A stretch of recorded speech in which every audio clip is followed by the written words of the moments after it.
In the 50-year history of Dungeons & Dragons, few creatures have been as consistently underestimated as the ogre.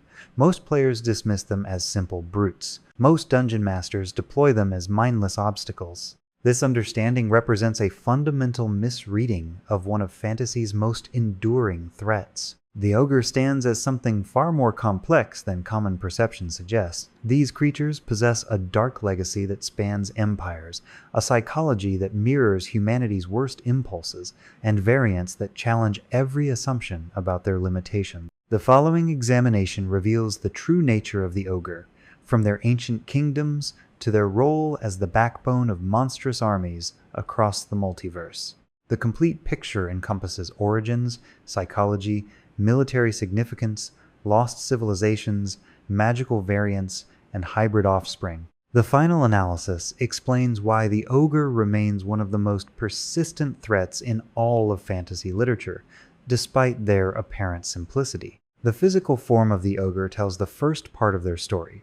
These creatures tower above humans, standing at least 9 feet tall and weighing between 600 and 700 pounds. Their massive frames support thick hides covered in dark, warty growths. Skin tones range from dull yellow to deep brown, always unkempt and frequently slick with grease.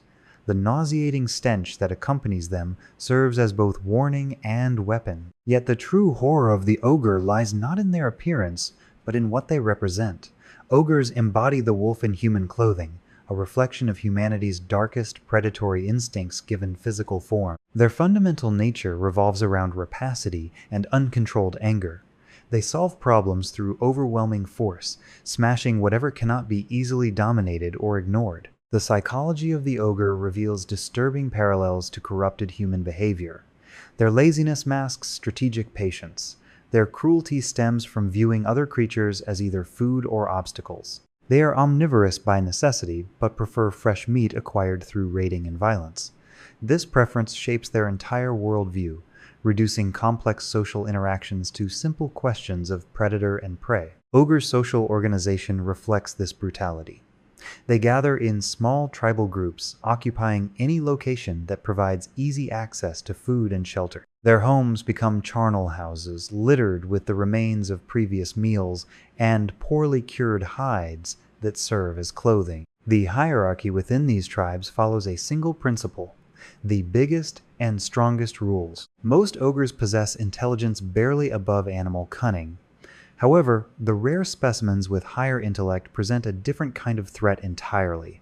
These individuals can speak Common in addition to Giant, allowing them to negotiate, deceive, and coordinate with other species. Intelligence transforms the ogre from a force of nature into a calculating predator. The battlefield reputation of ogres as mindless berserkers obscures their actual tactical capabilities. A standard ogre possesses significant combat power, combining defensive resilience with devastating offensive potential. Their true strength lies not in individual prowess, but in their role as the foundation of monstrous military hierarchies. Ogre combat doctrine emphasizes overwhelming odds and tactical advantages. They prefer sneak attacks and ambushes to fair fights, using javelins to weaken enemies at range before closing with massive clubs or tridents. This approach demonstrates a crude but effective understanding of combined arms tactics. The military value of ogres has made them sought-after mercenaries throughout the plane. The frost giant Jarl Grugner maintains ogre mercenaries in the upper ice caves of his stronghold, using them as both guards and shock troops. These arrangements benefit both parties. The giants gain expendable heavy infantry, while the ogres receive steady food and protection. The Temple of Elemental Evil provides another example of ogre military integration. This dark fortress was constructed specifically to serve as a hub for monstrous armies, with massive bands of ogres and trolls forming the core of its forces. Within the temple hierarchy, ogre chieftains received magical items to signify their rank, even when those items were non-functional shams designed to maintain loyalty through status symbols. Hill giants, like Scorp the Red, have formalized these relationships into feudal arrangements. They consider ogres and bugbears their loyal subjects, demanding half of all food and treasure acquired by subordinate tribes. This system creates stable military structures that can threaten entire regions. The effectiveness of ogre military service stems from their combination of physical power and psychological impact. Their presence on a battlefield demoralizes enemies while inspiring confidence in allied monsters. They serve as anvil units that hold positions while more mobile forces maneuver, and their intimidation factor often wins battles before combat begins. The common perception of ogres as perpetually primitive creatures ignores the evidence of their historical achievements. Archaeological and legendary sources point to periods when ogre societies reached levels of organization and power that rivaled human kingdoms. The Great Grey Land of Thar preserves the most tantalizing hints of ogre civilization. In this windswept and broken moor, both orcs and ogres maintain oral traditions describing an ancient age when their peoples built a great kingdom. Modern Thar contains nothing but warring tribes and ruins, yet the legend of Vorbix's hammer persists. This weapon, carried by the first king of Thar, represents the lost potential of unified ogre society. The fragmented nature of these legends suggests deliberate destruction rather than gradual decline. Something catastrophic shattered the kingdom of Thar, scattering its people and reducing their descendants to the tribal savagery observed today. The complete absence of physical evidence points to systematic obliteration, possibly magical in nature. A more recent example of ogre imperial ambition emerged in the form of the Soth-Elysian Empire. This power was forged by an exceptional ogre named Sotilis, who stood 16 feet tall and weighed nearly 4,000 pounds. Unlike typical ogres, Sotilis possessed mottled green skin and jet black hair worn in a long braid, physical characteristics that may have indicated magical enhancement or noble bloodline. Sotilis demonstrated the transformative power of ogre intelligence applied to military conquest. Alongside his mate Sivisnia, he discovered the abandoned lair of a figure known only as the Horned Mage. This discovery provided the resources and magical knowledge necessary to forge an army from diverse, monstrous races, including goblins, kobolds, ogres, and hill giants. The Soth-Elysian military campaign against the nation of Am revealed sophisticated strategic thinking. The Empire seized the port city of Moran, gaining both a strategic foothold and access to maritime resources. More significantly, they captured local alchemists and forced them to create chemical weapons for ogre forces. This represents a level of technological integration rarely associated with supposedly primitive societies. The Empire's expansion was eventually checked by the emergence of the ancient dragon Iraclathagra, whose intervention prevented further Soth-Elysian conquest. However, the brief existence of this empire demonstrated what ogres could achieve under exceptional leadership. The systematic use of captured expertise, the integration of diverse military units, and the strategic targeting of key infrastructure all point to capabilities that modern ogre tribes have either lost or never developed. The ogre mage represents the full realization of ogre potential unconstrained by limited intelligence. These creatures combine the physical power of their primitive kin with magical abilities and tactical cunning that make them natural leaders of monstrous forces. Physically, ogre mages display distinctive characteristics that set them apart from common ogres. Their green skin and dark hair create an immediately recognizable appearance, while short ivory horns protruding from their foreheads mark their supernatural nature. Their eyes present the most unsettling feature: dark orbs with strikingly white pupils that seem to pierce through deception and darkness alike. Black claws and teeth complete their predatory aesthetic. The magical capabilities of ogre mages extend far beyond simple spellcasting. They can become invisible at will, moving unseen through enemy territory to gather intelligence or position themselves for devastating ambushes. Their charm abilities allow them to turn enemies into unwilling servants, creating confusion and betrayal within opposing forces. The power to unleash cones of cold provides both offensive capability and tactical area denial. Perhaps most significantly, ogre mages possess the ability to assume gaseous form, ensuring their escape from losing battles. This capability makes them extremely difficult to permanently defeat, as they can retreat, regroup, and return with reinforcements. Their regenerative abilities complement this survivability, allowing them to reattach severed limbs within minutes provided the head or heart remains intact. Ogre mage layers typically reflect their elevated status and intelligence. They construct or occupy fortified structures that serve as both defensive positions and centers of power. These locations become repositories of accumulated wealth and enslaved populations, supporting the ogre mage's lifestyle and providing resources for future campaigns. The strategic impact of ogre mages extends beyond their individual capabilities. They serve as force multipliers, transforming disorganized ogre tribes into disciplined military units. Their intelligence allows for long-term planning, their magic provides tactical advantages, and their leadership creates cohesion among traditionally fractious monster populations. Specialized variants like the entropic ogre mage present even greater threats. These creatures are infused with negative energy, making them particularly deadly to living opponents. Their touch can drain life force, and their very presence creates zones of necrotic corruption that weaken enemies while empowering undead allies. The influence of ogre blood extends beyond pure-blooded specimens into hybrid populations that carry the legacy of their monstrous ancestry. These individuals often struggle with internal conflicts between their civilized aspirations and their inherited savage impulses. Quanomag, the Skull King, demonstrates how ogre heritage can enhance dedication to dark powers. This human of ogre blood serves as a high priest of Orcus, using his large size and natural armor to dominate both followers and enemies. His mixed heritage grants him physical capabilities beyond normal human limits, while maintaining the intelligence necessary for complex religious and political maneuvering. The case of Albric Blount reveals the tragic potential of ogre-blooded individuals attempting to embrace civilization. Left at an orphanage as an unwanted spawn, Albric's childhood was defined by bullying and terrorizing other children. His eventual devotion to street, Cuthbert represents a conscious choice to suppress his inherited nature through rigid adherence to law and divine service. Yet Albric's struggle never ends.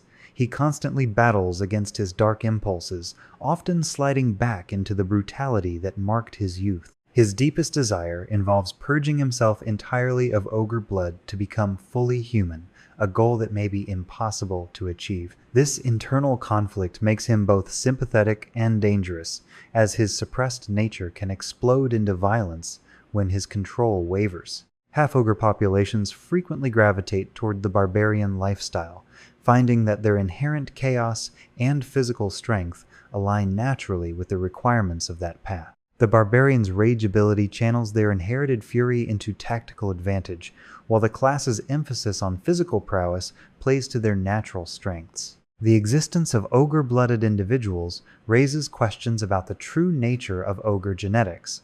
Their ability to interbreed with humans suggests closer relationships than their monstrous appearance would indicate. This compatibility may explain some of the psychological parallels between ogres and corrupted human behavior.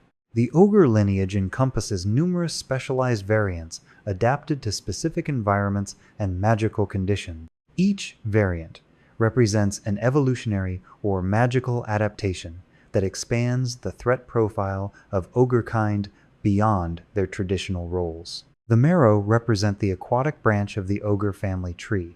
These creatures dwell in freshwater lakes and rivers, having adapted completely to underwater existence. They possess a swim speed of 40 feet, allowing them to move through water with the same ease that their land-dwelling cousins traverse solid ground. Unlike common ogres, who favor massive great clubs, Marrow typically employ long spears in combat. This weapon choice reflects the physics of underwater fighting, where thrusting attacks prove more effective than swinging strikes.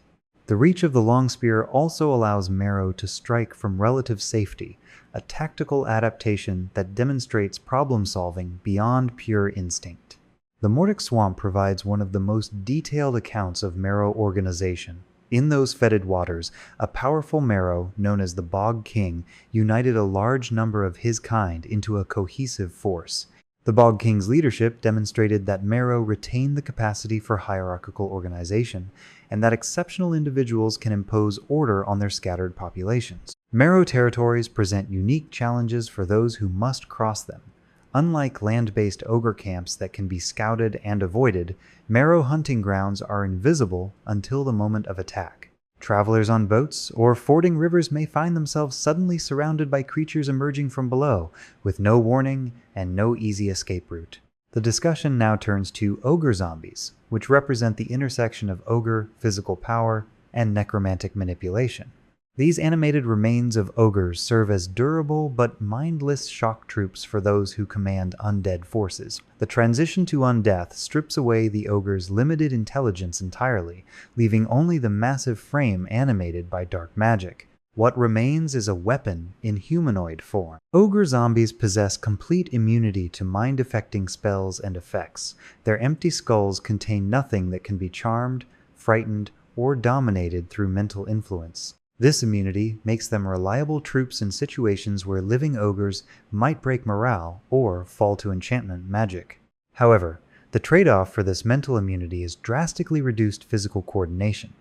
Ogre zombies suffer from poor reflexes, capable of only single actions each round. They cannot perform the combination attacks that living ogres execute naturally. They lumber rather than charge.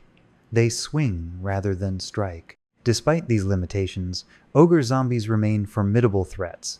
Their massive frames still deliver crushing blows. Their enhanced durability, provided by the necromantic energies animating them, means they can absorb punishment that would fell living creatures.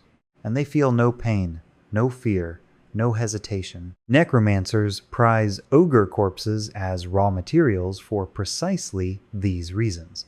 A single ogre zombie provides the combat power of several human zombies while requiring the same magical investment to animate. This efficiency makes ogre corpses valuable commodities in the underground economies of evil spellcasters. Skullcrusher ogres represent the opposite end of the spectrum from mindless undead, living ogres trained and equipped for specialized military roles. These warriors receive training specifically designed to breach fortifications and shatter defensive lines. Where common ogres attack whatever target presents itself, Skullcrushers focus their considerable strength on architectural weak points, gates, walls, towers, anything that stands between an attacking army and its objective. The Skullcrusher designation reflects both their tactical role and their literal methodology.